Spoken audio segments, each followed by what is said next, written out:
Hey guys, welcome back to Nick's Quick Book Review. Today I'm reviewing Stephen King's book, Pet Sematary. You know, I debated whether or not I should review this book because most everybody knows what this book's about. Most everybody knows how this book ends. So I debated on whether I should do it, but unfortunately, even though most people know about this story, most people have not read this book.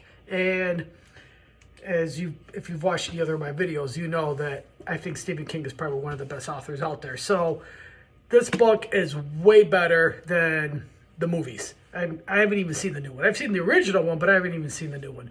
So I'm still going to review this really quick, even though most people know what this is about.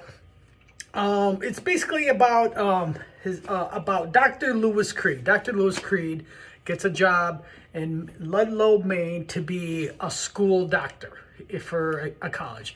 So he's a doctor there, and he gets his job there as a doctor, and he buys this nice, beautiful home, but this home is off a main highway where trucks run by all the time. And his neighbor, Judd, warns him, says, hey, this road is dangerous. Keep the pets off the road. Keep the kids off the road, you know, because this road is taking plenty of lives. And, well, one day a truck comes by and kills their family cat, Church. Well, their neighbor Judd tells Lewis that there's a cemetery, a pet cemetery, but beyond the pet cemetery, if you go beyond it, there's this sacred hallowed Indian burial ground that if you bury the cat there, it'll come back to life.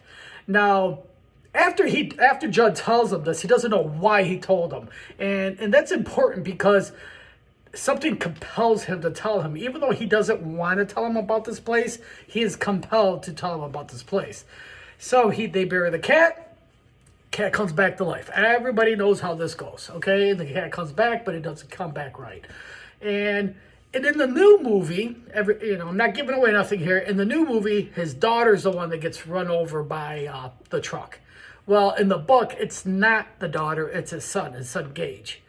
Gage gets run over, and in his despair, he decides to go bury his boy in this hallowed ground, this Indian, Native American, whatever you want to call it, native ground, and so he can bring his son back. And his neighbor Judd is trying to warn him, don't do it, your son's not going to come back right.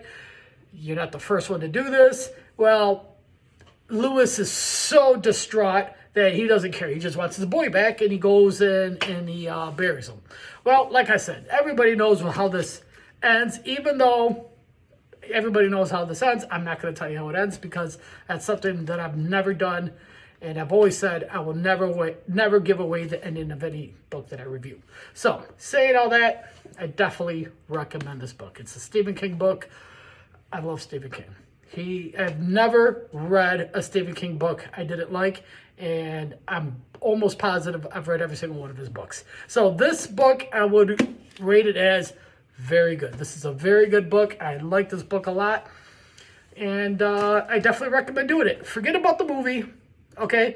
The movies are good, but they don't even come close to doing his books justice. If you like to read, if you like the movies, definitely, if you like to read this book. It's a good book. If you've never read it, you will not be disappointed. I just reread it for the second time recently, and I'm like, you know what? I'm just going to go ahead and review it. So I read it a long time ago, and I just reread it. Now I want to go watch the new movie, and I know the new movie won't be as good. So saying all that, I recommend the book. It's a good book. If you want to leave any comments about this book, please leave some comments. If you like this review of mine, hit like.